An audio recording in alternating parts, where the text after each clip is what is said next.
armed conflict is on the rise. Last year saw the highest number of state-based conflicts since 1946. When we think of war, we tend to think, understandably, about the human cost, the death and destruction that's endured.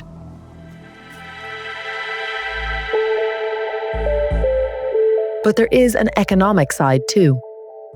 In fact, economics often influences why a conflict is happening in the first place, how it ends, and the aftermath. So on this week's show, we're focusing on the concept of a war economy, with a special focus on Russia.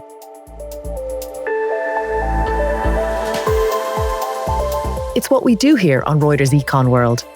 Every week, we pick a phrase or buzzword and go deep on the economic principles and ideas driving the biggest news around the world. I'm your host, Carmel Crimmins, in Dublin.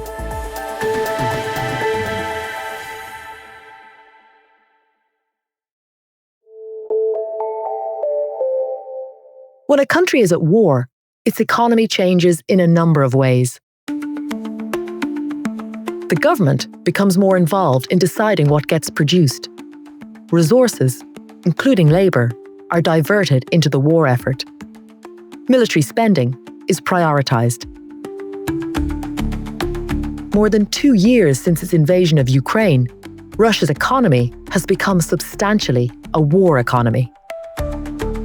But what exactly does that mean for ordinary Russians and President Vladimir Putin's campaign in Ukraine? Let's try and find out. I'm delighted today to have Mark John, our European economics editor, and Alexander Marrow, our chief companies correspondent for Russia, speaking to us from London. Welcome. Hi, Carmel. Thank you. Hello. Alex, if maybe I could start with you, because when we look at the Russian economy, sort of on the eve of the invasion, it really wasn't on a war footing, was it? No, I think the story of the Russian economy in the sort of decade or so before the war was really one of stagnation. So low growth, and that was compounded partly by very fiscally conservative measures taken by the authorities. They had a lot of reserves as well, didn't they? And they actually had quite a big sort of financial stockpile. Yeah, so they had a little more than $600 billion in reserves, but about 300 billion of those were held in European jurisdictions mostly. And those have been frozen since the start of the war. So Russia hasn't had access to half of its reserves. And now Putin has absolutely abandoned austerity, right? He's pouring money into war-related industries. People are also getting bonuses for signing up to go to the front lines. He's spending big on infrastructure, right? It has been a sort of a sea change. Yeah, absolutely. I mean, particular industries have received a big benefit, of course, defense and the military being the main one. And as you say, huge salary increases, big signing on bonuses for joining the army. But we are seeing that there are other industries that are maybe not receiving as much attention. Mm-hmm. Certainly things like social care and healthcare are receiving a proportionally less funding than they might have done previously, whilst other areas it's being increased hugely. But even in industry, it kind of depends on which industry. Right. And we're seeing across the board that many others are in fact struggling and have been complaining about particularly high interest rates, meaning that they can't fulfill the big infrastructure plans that the government has. It's interesting you mentioned their social spending, because there is that thing in war economies. It's kind of the guns and butter trade-off. You know, the more that you spend on sort of military spending, the less that you have for social expenditure. And Russia's military spending, it's the highest level since the Cold War, right? Yeah, Russia's now planning next year to spend more than 6% of its GDP on defense, and it's about 32.5% of all spending is specifically going on defense. So it's a massive chunk of their spending. But that figure of 32.5% is actually huge. I was just looking for the figure that we reported back in 2023. Yeah. And at that point, it only actually accounted for 16% of expenditures. So actually, in terms of the rate of the proportion of expenditures is actually doubled, which, as Alex was saying, shows you that they've actually sort of taken things from elsewhere, as it were. Yeah, there's been that trade-off. I mean, how is this being funded, Alex? Like, how is Putin paying for this? Well, firstly, Russia's budget depends hugely on energy prices and energy revenues. And although the West, particularly with sanctions, has tried to limit Russia's energy revenues, it hasn't been as successful as it might have hoped. So Russia's still able to bring in quite a lot of money through its energy revenues. But they've also increased taxes in other areas and managed to substantially raise the proportion of non-energy revenues in the budget revenues. So there's been a one-off profit tax on companies. They've imposed an exit tax on foreign companies that leave the market, whereby a proportion of the deal has to go to Russia's federal budget. Right. And they've sort of been quite creative in other ways with their taxing as well. They've raised corporation tax. They're increasing income tax as well at the highest level. So that's enabled them to raise more money. At the same time, they're also doing domestic borrowing. But as I mentioned, with high interest rates, that poses a different set of problems for them. It's expensive. Exactly. So where is their budget deficit right now? Like, what has this done to the kind of state finances? So the deficit's not huge. It was about 1.2% of GDP last year, and it's probably set to be around something similar this year and next year. Yeah, that's really not a very high budget deficit by international standards, right, Mark?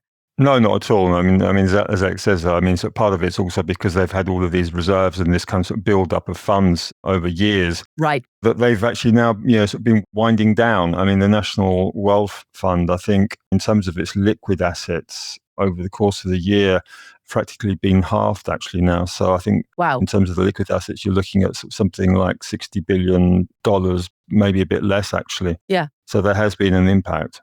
And of course, in terms of GDP, that's the number that the Russian authorities in particular are keen to talk about. Growth rates of more than 3% a year have been higher than many economies in the West. But at the same time, this is growth that is not particularly sustainable. And unlike, for example, if you invest in education, you're investing in the next generation of people who can build your economy of the future. If you are investing in missiles and guns, those are often used once and don't lend themselves to future growth, which is the problem that Russia will face eventually. And GDP, of course, doesn't tell the full story, right? It doesn't include imports. And we have seen, ordinary Russians, because of the sanctions, are having to do without. So the Western goods they had grown accustomed to, BMWs, Mercedes, iPhones. And you mentioned the fact that spending on certain sort of social welfare items has been cut.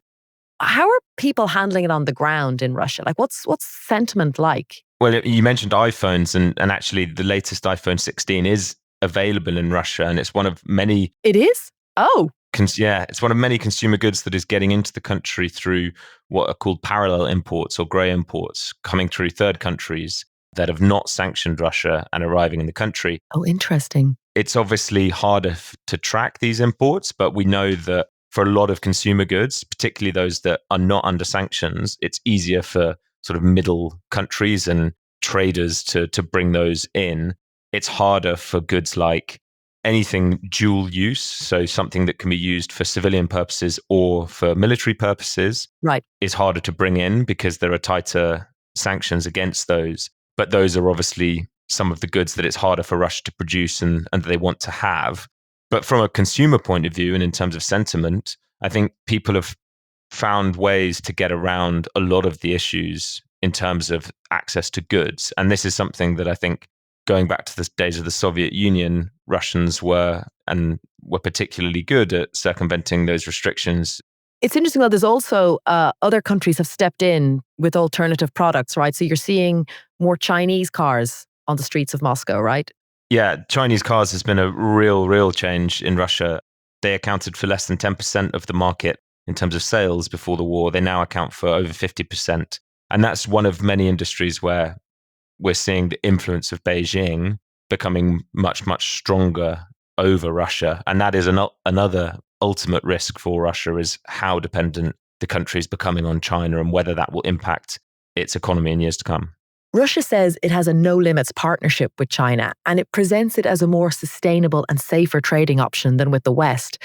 It's interesting, Mark, how Russia is forging deeper ties with countries that aren't involved in sanctions, such as China and India. That's a mark of a war economy when you see supply routes altered, resources diverted. Has this war altered, perhaps forever, international trade? Yeah, it could do. I mean, the concern I think that you hear quite a lot is this idea of a fragmentation of the global trading network, and it becomes a kind of more of a bipolar thing, which is essentially who is siding with whom. Russia will have trading nations within its sphere, potentially with China on the one hand, and on the other hand, you will have largely Western nations and their allies trading with each other. And this has meant massive changes for trade-dependent economies, particularly in Europe. No, absolutely huge. So, from very specifically, it's been a systemic game changer for the German economy because it now has to work out what it does with its economic model without cheap Russian gas. And as Kristalina Georgieva, the head of the IMF, said in the months after the start of the Russian war, the peace dividend is gone. What she's referring to there is the premium that European nations have been allowed to develop and to accrue over the years since the end of the Cold War by reducing their expenditure on military items and using that to build up spending, particularly on the welfare side. And indeed they have. 2 decades ago, when I was covering NATO in Brussels, there was only a handful of NATO members that managed to achieve the target of spending 2% of their GDP on military equipment and spending on armies. Now, 11 out of 31 NATO members have either met or surpassed this level. It goes beyond NATO as well. Total global military expenditure in 2023 reached $2.4 trillion. That was an increase of about 7% in real terms from the year before, and was actually the steepest year-on-year increase we've seen since 2009. So it's been pretty dramatic. Wow. If you look at individual countries, Poland, for example, which actually, it's clearly not on a war economy in the same way that Russia's is, but actually its defense spending is now hitting about 5% of GDP. So it's not that much behind Russia's.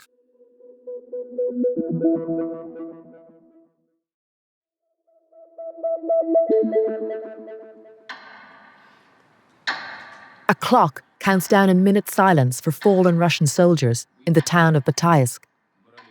Military recruits stand somberly to attention. They're part of a new conscription drive by President Putin.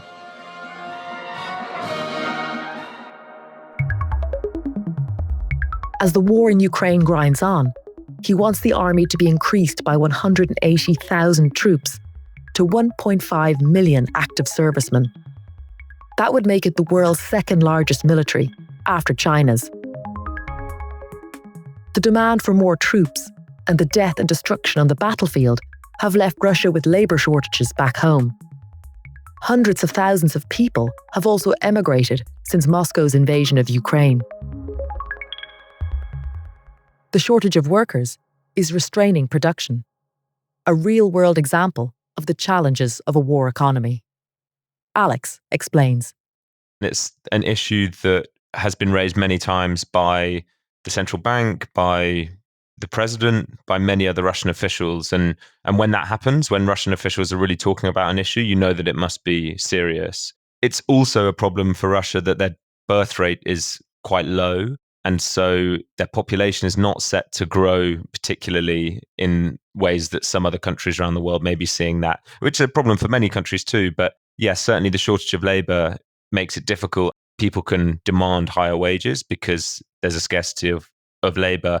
That obviously also has inflationary impacts, which create this sort of vicious cycle for the economy. So the labor shortage, aside from not having enough people to do all the jobs that they want, it also has this economic negative impact as well. Absolutely. The employment rate is at about 2.4%, a record low, and real wages are soaring, up about 8%. That doesn't sound sustainable over the long run.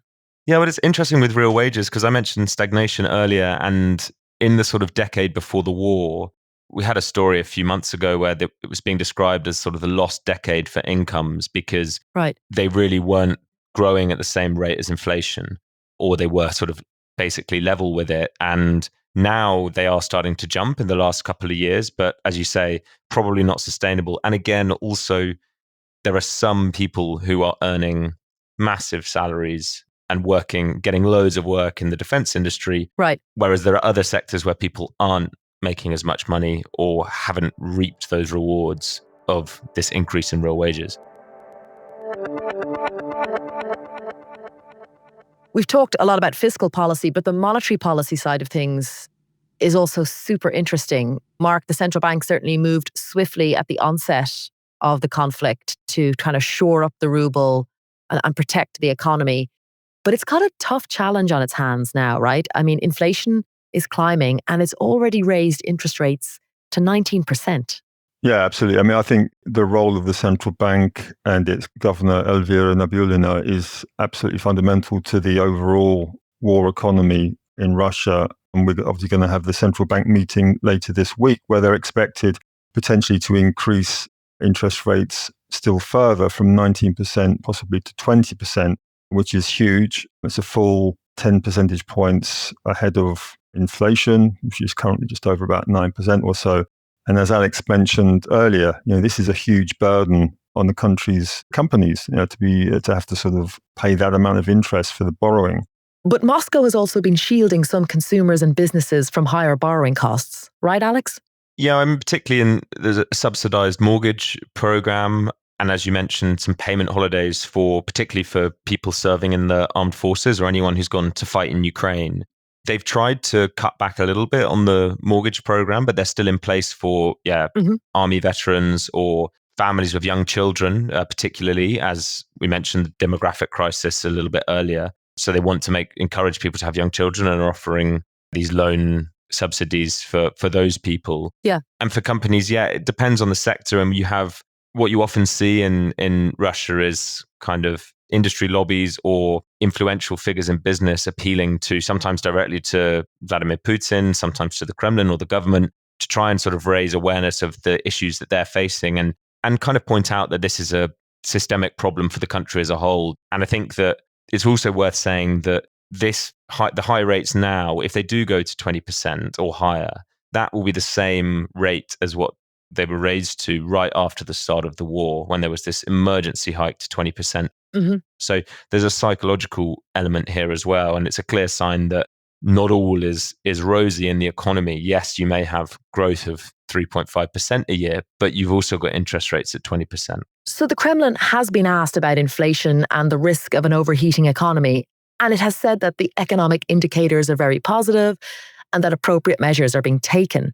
But there is that question, Alex, isn't there, of how long this level of spending and GDP growth can last?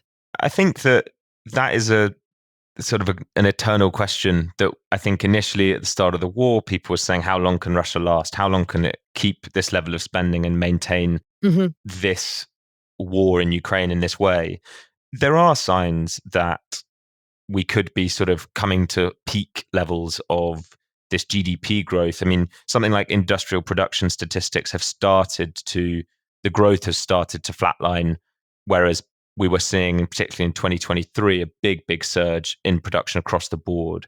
So that's kind of one area. I think as well, though, that while oil prices are as high as they are, and even if they were to drop to $60 a barrel, which is much lower than now, the sense from all the analysts and experts and people within Russia that we speak to is that Russia can still maintain comfortable levels of its budget deficit and general spending.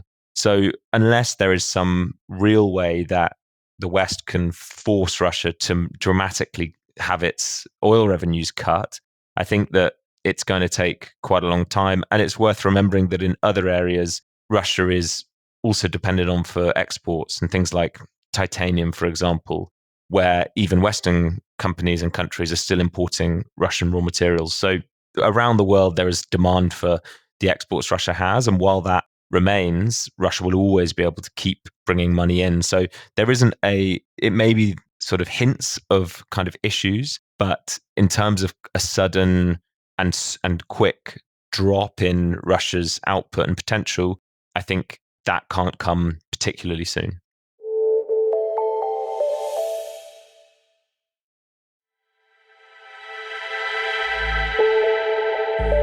Thanks everyone for listening to this week's show. A big thank you too to Alexander Marrow and Mark John, and everyone who covers economics at Reuters. You can read their great work on Reuters.com and the Reuters app. I'm away next week, trick-or-treating. But don't worry, you won't have to do without your Econ World fix. My colleague Christopher Walljasper is going to be hosting an episode all about carbon trading, so be sure to check that out. As for this episode, sound design, music composition, and engineering was by our maestro, Josh Summer. Our podcast team includes Kim Vanell, Tara Oakes, Gail Issa, Jonah Green, Christopher Walljasper, David Spencer, and Sharon Reich Garson. Our executive producer is Leela de Kretzer. Remember, for all your daily news, check out our weekday show, Reuters World News. You can catch it on the Reuters app or wherever you listen to your podcasts.